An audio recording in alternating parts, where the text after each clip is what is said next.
छब्बीस जनवरी है तो कुछ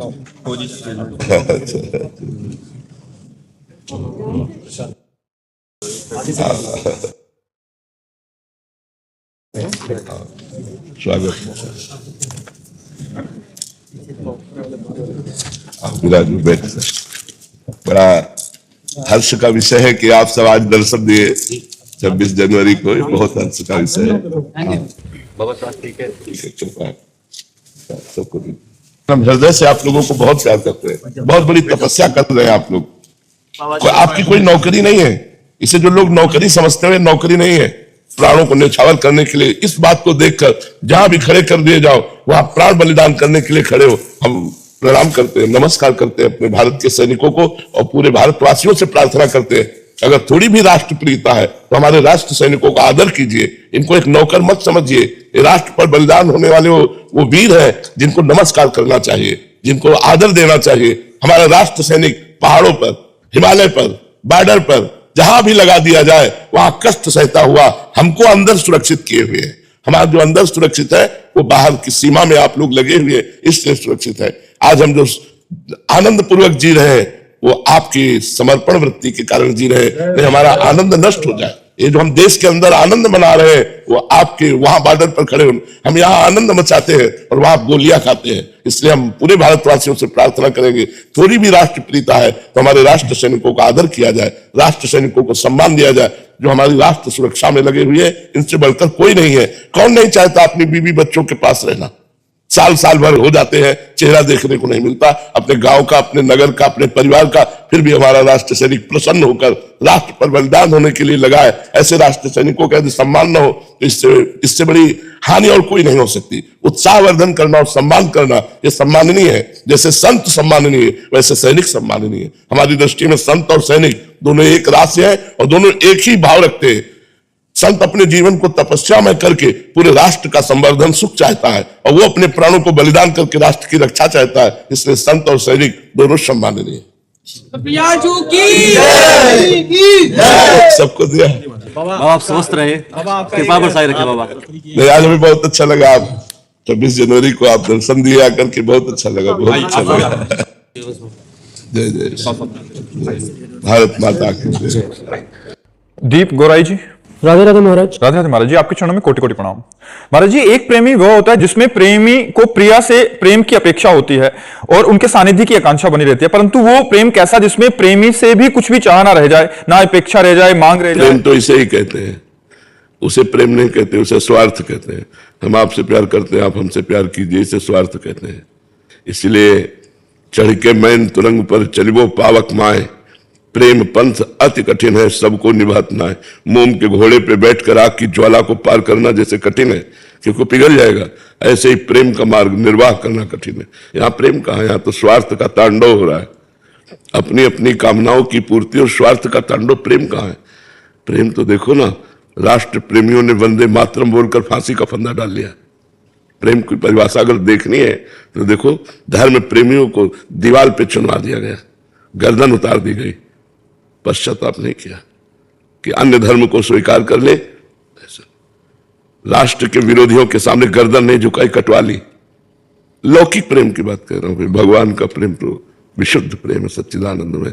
यहाँ प्रेम की परिभाषा कौन जानता है? प्रेम की परिभाषा का मतलब यही है, मैं आपको चाहूं, आप मुझे चाहो, मैं आपकी कामनाएं पूर्ण करूं, आप मेरी कामनाएं पूर्ण करो। अगर कामना पूर्ण करने में बाधा हुई तो खत्म प्रेम। ये प्रेम है, ये शुद्ध काम है, स्वार्थ है, अज्ञान है। प्रेम तो बहुत बड़ी चीज होती है, जिससे प्रेम। एक बार लैला को पता चला कि मजनू को भोजन भी नहीं मिलता, बावरा बना घूमता है। लौकिक प्रेम का उदाहरण है। तो धनी घर की थी, राज परिवार की थी। उन्होंने आदेश कर दिया बाजार में जहां भी जिस दुकान में जो भी मंजनू खाना चाहे उसका हिसाब मैं दूंगी। वहां जब हिसाब पहुंचा तो करोड़ों का पहुंचा, क्योंकि ऐलान सबको पता चल गया था। तो लाखों मंजनू रबड़ी खाने वाले निकल आए। तो उनका एक मंजनू इतना हिसाब, तो उनका पता नहीं कितने मंजनू है, तो वो सब मंजनू कह करके लेते हैं। तो लैला ने कहा, मैं असली मंजनू की पहचान जानती हूँ, कल कह दो लैला मिलना चाहती है। तो हजारों मंजनुओं की भीड़ लग गई, पर्दे में रहते थे। उन्होंने एक चाकू रखी और कटोरा रखा, बोले मैं मजनू के दिल का खून चाहती हूं। सब पीछे हटने लगे। जो रबड़ी खाने वाले मजनू थे, जो असली मजनू थे, जब उसे पता चला तो मुस्कुराया और चाकू उठाई, जो मारने को कहा तो बस बोले मजनू ये है, ये रबड़ी खाने वाले मजनू लेकिन कटोरा भर खून देने वाले ये तो असली मजनू होता है, जो प्यार में अपने दिल को, अपनी जान को कुछ नहीं समझता, उसे प्रेमी कहते हैं। देखो ना, आज भी कहीं ना कहीं हमारे सैनिकों के हृदय में राष्ट्र प्रेम है। उनको पता है मैं बॉर्डर पे हूं, किसी भी समय शूट हो सकता हूं, किसी भी समय गोली लग सकती है। परिवार का प्रेम, बच्चों का प्रेम, सब न्यौछावर करके राष्ट्र प्रेम में छाती ताने खड़े हैं और तेरे दिन घटनाएं सुनने को मिलती हैं। तो राष्ट्र प्रेम का देखो स्वरूप, जो अपनी जान की भी परवाह नहीं करते। नौकरी व्यापार तो सब कोई कर रहा है, लेकिन राष्ट्र के लिए, समाज के लिए प्राण देना, तो ये बात प्रेम एक अलौकिक वस्तु होती है। प्रेम में बलिदान है अपना, सामने वाले से नहीं चाहिए, अपने को सामने वाले को देना है। इसीलिए प्रेमी कहां मिलते हैं।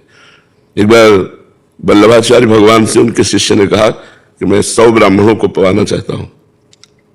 उनका एक वैष्णव को पवा दो तो 100 ब्राह्मणों के पवाने का फल प्राप्त हो जाएगा। तो उनका फिर तुम्हें 100 वैष्णव पवाऊंगा।